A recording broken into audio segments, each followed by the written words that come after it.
Good evening, everybody. Welcome to Lesson 11, Interview and Interrogation Legal Issues. This is honestly one of my more favorite issues in constitutional law, so something I really enjoy talking about and teaching.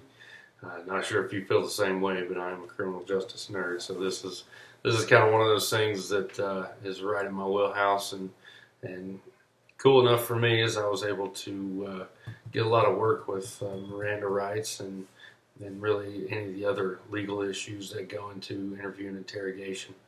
Um, Obviously, there are more than just Miranda rights when it concerns legal issues, but the lion's share of this lesson is going to be spent around Miranda.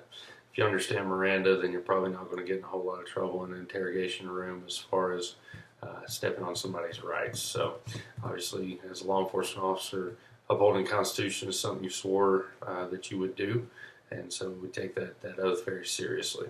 So let's go ahead and jump into this lecture. You've got a little note taker framework there in the file under the content tab for lesson 11 practical exercise.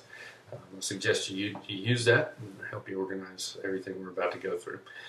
So let's talk about Miranda for just a second. Obviously, I don't need to talk a whole lot about the case. You guys have already watched a really good video with some very good attorneys, one that I actually know, and so that video does a really good job of explaining Miranda and all the things surrounding it historically, and then gets into a little bit to talk of the rights and what those rights mean. And so we're not going to spend a whole lot of time talking about the Miranda the case.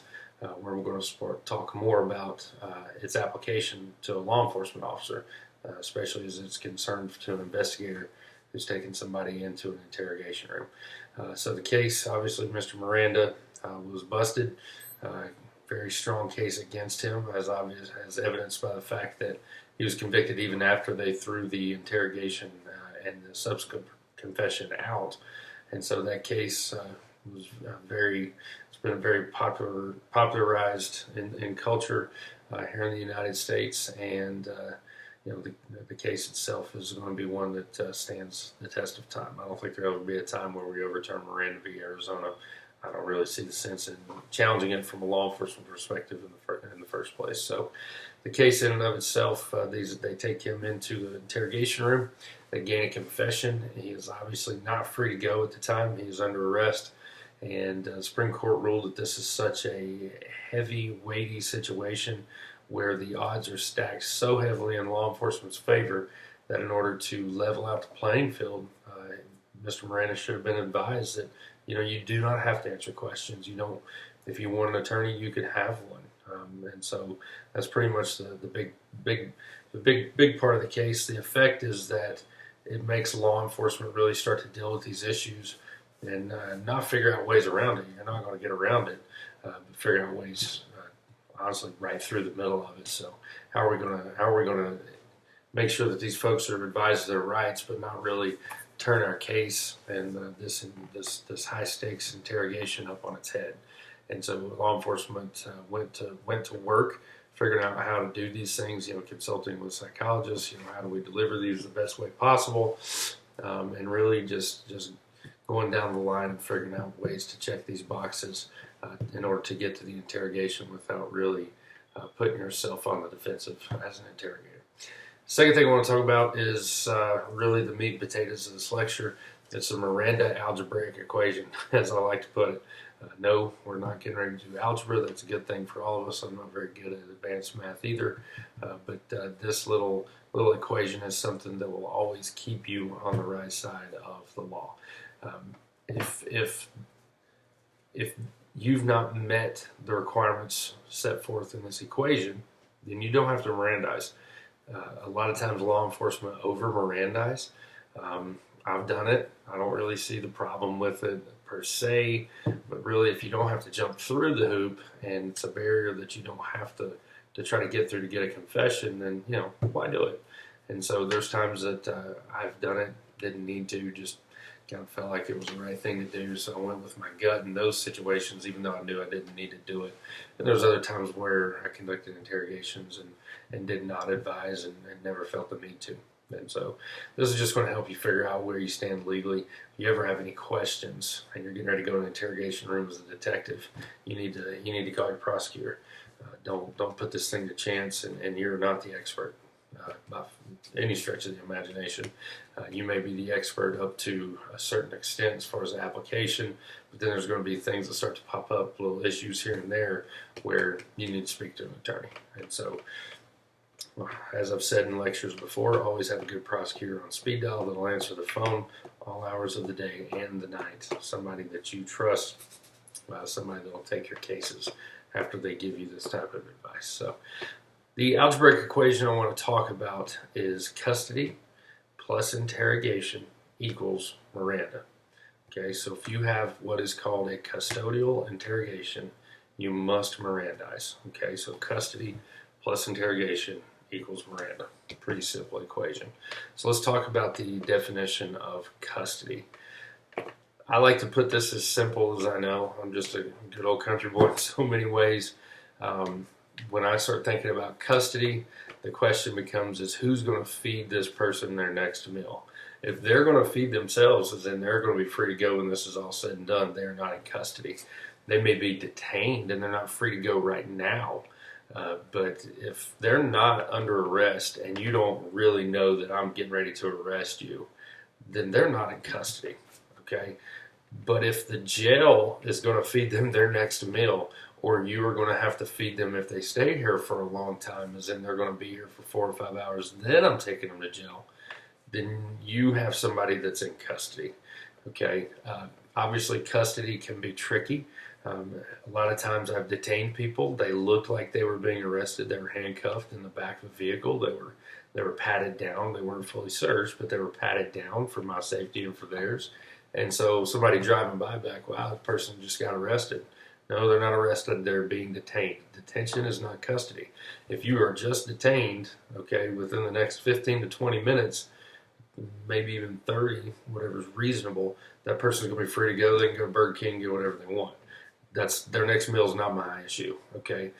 But if I am handcuffing them, I've conducted a full search, I'm taking them to the police station, I've called the prosecutor, they're under arrest, then the county, the state, the federal government is feeding them their next meal. That person is in custody. You have checked the box for custody, and there's really no way around it. Now, let's talk about the suspect's perception of the situation. Let's say somebody voluntarily comes down to the police department, and we've called them and said, hey, would you you're a suspect here. Why don't you come on down and talk to us and clear yourself, clear your name. And this person comes down and we sit them in a room and talk to them. That's not custody. We see them, they come down voluntarily and we didn't invite them. And then we sit them in a room and we surround them.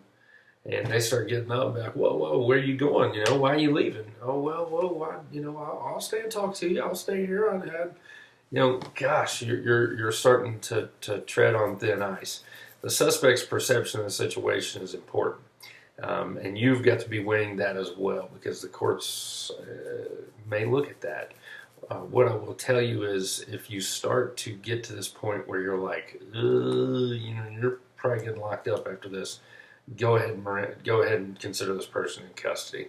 I think it's important. Again, you don't want to lose your case, and more, you don't want to lose your house for not Mirandizing someone when you should. So, for me, I'm like most officers, over Mirandize, and so keeping that suspect's perception in mind is pretty important. And like I said earlier, it's just kind of an ethics issue. You don't want to violate somebody's rights. You've sworn oath to defend the Constitution, not break it. So that's the definition of custody. Let's talk about the definition of interrogation. Really, the book definition would be questions or actions that would elicit a guilty response. Obviously, asking somebody, hey, how's your day going? That's probably not a question that was meant to elicit a guilty response. Now, they just fire something back at you. Well, it's going pretty good until I killed that person. Oh, I didn't look for you to say that. I can't believe you said that. I was just really trying to, make small talk with you, kind of loosen things up a little bit. You said something crazy. That's on them. That was not an interrogation. That was what's called a voluntary utterance. I wasn't looking for that. Whoa, you just blew the doors off this whole case. Now at that point, when they say that, like, okay, whoa, I can't. You can't just say, oh, well, you went down that road, so I'm going to interrogate you without Mirandizing you. Well, tell me about the murder. How did you know? You're still going to have to Mirandize, but that little statement could absolutely be used against them. You weren't looking for that response, so that was not an interrogation. That was a conversation.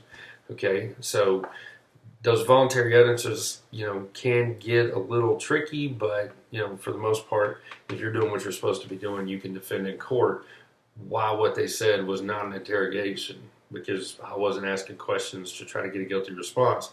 They just said something crazy. Courts will never rule against that. And so, we sit down, we talk, we chit chat, we move into this realm of I start asking questions of, guilt or innocence. You're into interrogation now. So things like, where were you on the day of? If there's just all kinds of questions you could ask there. Some actions that it could elicit a guilty response. This is one that can get a little broader. So maybe I walk into an interrogation room with an armed robbery suspect. I open up a laptop. I play the video of them robbing the store, or somebody looks like them, whatever it may be. So I'll play this video of the store being robbed, and then I just look at them for 30 minutes. And finally, they blurt out, "I did it." Okay, you pretty much conducted an interrogation. So what I would say is, I don't think there's anything wrong with showing a video, but once you get to the point to where you're ready to talk about this, and you're really going to try to push this issue, then at that point you've entered into interrogation. So if I show the video, and then I start saying, "Well, what do you think about the video?" Boom, interrogation. You're trying to elicit a guilty response. At that point, you've checked the box and you have an interrogation. So let's go back to our algebraic equation. If we've got custody plus interrogation, then we must Mirandize. Okay, so if you've checked both those boxes and you would say yes to custody, you would say yes. Excuse me. If you'd say yes to interrogation, then you're going to have to Mirandize. Next section of things I want to talk about is the Miranda warning itself. What's in it? This is something video did a good job of covering, so I'm going to kind of blow through this. The first thing that needs to be in it is the Fifth Amendment warning. You have the right to remain silent. No person in America can be compelled to witness against himself. And so that's really going to be one of the main warnings. The other big warning is you have the right to an attorney. We can talk about if you cannot afford one will be appointed to you. So that's going to be their Sixth Amendment warning. So you've got the Fifth Amendment warning, right against self-incrimination. You have the Sixth Amendment warning, which is their right to an attorney. We also want to advise them they have the right to stop this questioning at any time. That's a federal one. Again, most of my experiences with the federal, I never really interrogated on a state level. So I'm just going to kind of give you the federal. The federal is going to talk about you can stop the interrogation anytime you wish.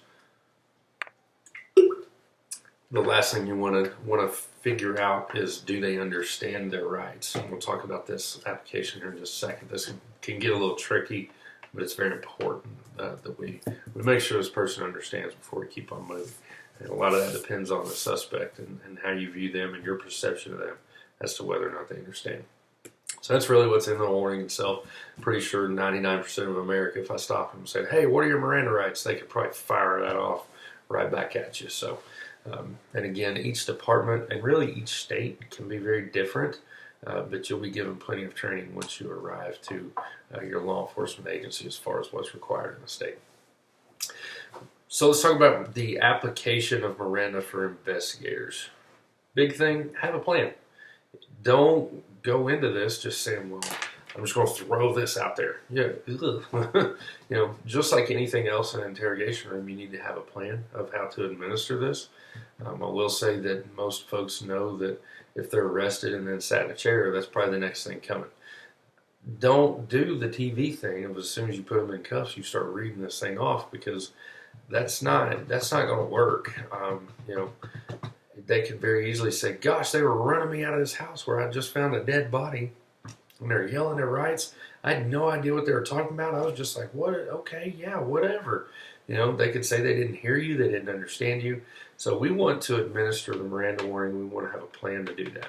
I'm not going to get into a whole lot of the plan of how to do that. I think there's a lot of tricks, not tricks, but techniques of how to administer properly to make sure that, again, you don't harm your investigation, but you, more importantly, don't violate the person's rights. So if you really want to know about that stuff, Police Academy is a place for you. Second thing I want to talk about is, whenever possible, document the Miranda application, even if video is present. Again, this is a very powerful position you are in as an interrogator.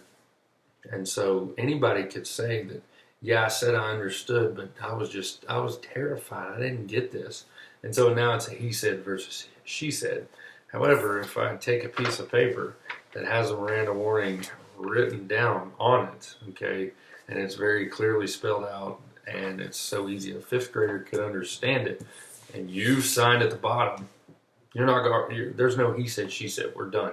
So even if video is present, I feel like I always want to document this Miranda warning. Now, obviously, standing out on the side of the road as a patrol officer, gosh, that's going to be awfully tough, depending on the case. I don't know if I'd have the ability to do that, but as an investigator, if you can document your Miranda, you need to make sure you can do that.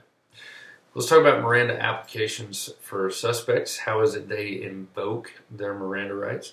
The first thing that they may say is, I need a lawyer. When they say that, you don't have a departmental defense lawyer that you can run out and grab and sit down in the chair. And again, like I said in the video, the Supreme Court knew that would never happen, that they're not going to be able to grab a defense attorney and run them in there and sit them down. When somebody says, I need a lawyer, or I want a lawyer, I want my attorney, go get me a lawyer, or whatever it is, we're done. And we're going to shut this thing down. And so at that point, don't think you would ever close out the interrogation, but you can't ask any more questions. You can't do anything that would try to elicit a guilty response, and there is no further interrogation. So I've had that done a couple times. It happens a lot less than you think it would. I think people, they get in the chair and they want to defend themselves, and they want to hear you out, and you know what? We'll go with that.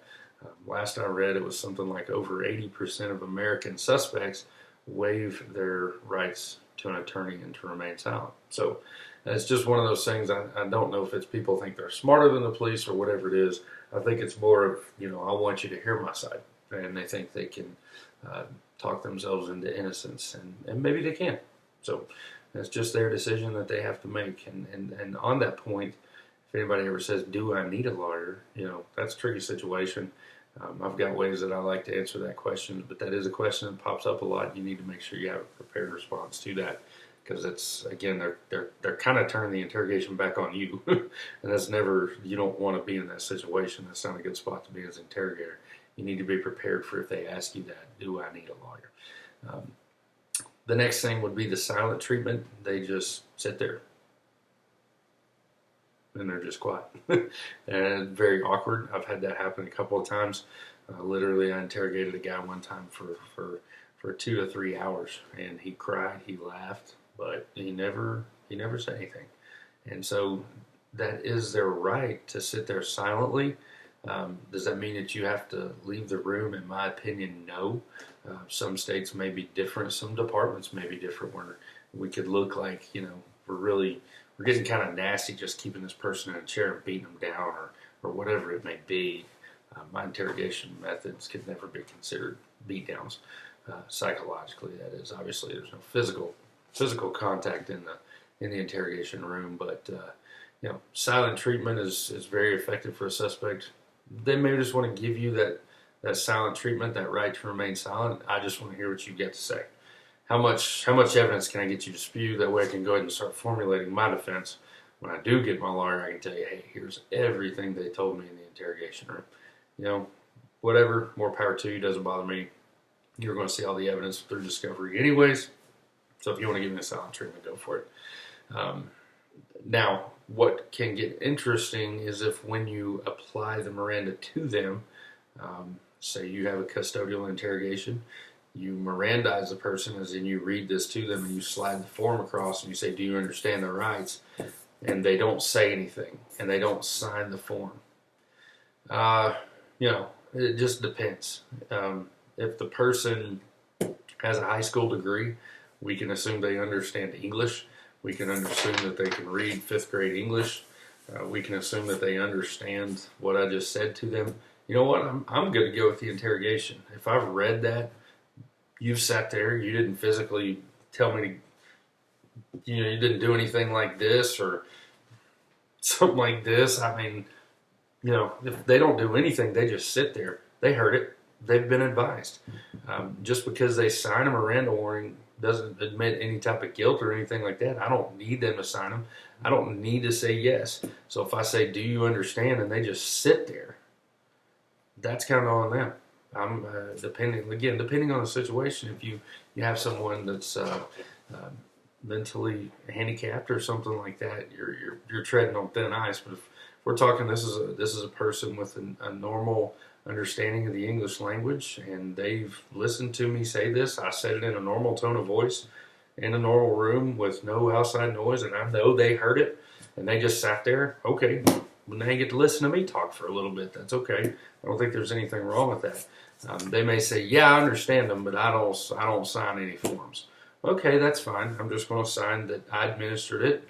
They said they understood, and I want to write these things down. They said they understood, but didn't want to sign any forms. Put the time and date on there. Preferably get a partner to sign up for the same thing, and then keep moving.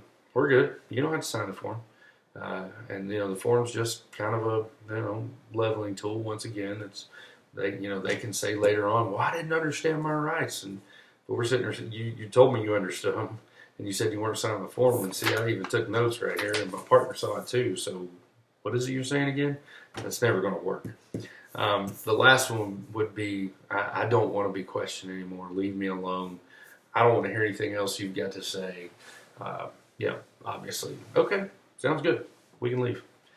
And so those are kind of the main reactions that you would get to the application of Miranda by an investigator. One of the odd things that can go down, another way that someone can revoke their own Miranda warning rights would be after they've said, "I need a lawyer," they could, "Hey, come on back in. I've changed my mind. I want to talk." Ugh, can you do that? Well, sure. They can take that right back all they want. And if they want me to come back in and speak with them before we take them to jail or in front of a magistrate, sure, that's not a problem. We can come back in and I can speak to you. There's a very limited amount of time for that. What I would say is if they've asked for an attorney, or let me correct myself. If they say, "I have an attorney, his name is so-and-so, you need to go talk to him," man, you don't need to mess with that. Once they have an attorney, you go through the attorney, okay? If they've not been assigned an attorney or they don't have an attorney and they ask to speak with you, then you can speak to them. Anything after they've applied their Sixth Amendment rights to counsel, you need to go through counsel. That can get you in, you may get what they say in court, but as far as a lot of the legal professionals around you are concerned, they're not going to be very happy with you. Once they've attached their Sixth Amendment rights, you go through the attorney. Just kind of a professional warning there. Are there other legal issues in the interrogation room? Yes. Let's talk about those really, really briefly. We don't need to spend a whole lot of time on that. Is there any advanced interrogation? Can I put my hands on someone? No. I have had interrogations where somebody got really upset and I kind of pat them on the back. I don't think there's anything wrong with that per se. You just obviously need to be careful with that kind of stuff. So I would generally caution against that. It's just kind of a tough situation. Be very intelligent with that. Obviously, that could be used against you. Hard to defend, maybe, unless there's video. You're just patting them on the back, and I don't think they could ever accuse you of any type of assault or anything inside the interrogation room. That's not gonna work. Can you yell at someone? Sure. I was never big on that. I didn't see I just didn't see that being very effective, to be quite honest.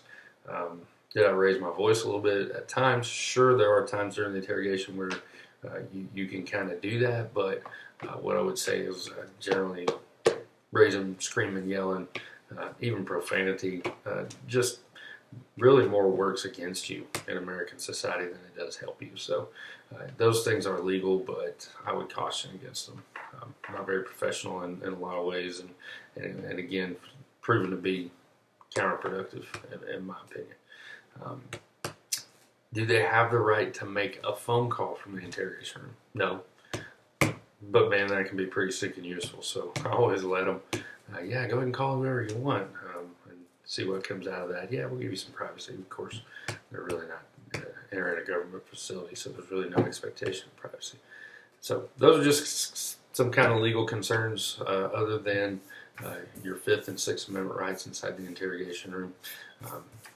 Again, I hope you enjoyed this.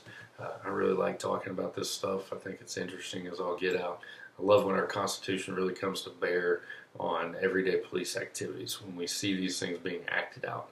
And so what I would leave you with is pretty simple, but if it ever becomes a little more complex than you feel comfortable with, don't push the envelope, get an attorney on the phone. You have the right to an attorney too. As a police officer, you have prosecutors that will be willing to talk to you, especially when you're an investigator. If you got any questions on the assignment, make sure and shoot me an email. No problem talking to you guys about this and helping you get this figured out. Next week we'll move into a little bit of interrogation technique. Again, not going to be a whole lot, bunch of keys to the kingdom per se. Just more of a general talk about what interrogation is to American law enforcement in 2019. But again, if you got any questions, let me know. Looking forward to see what you guys do on this practical exercise.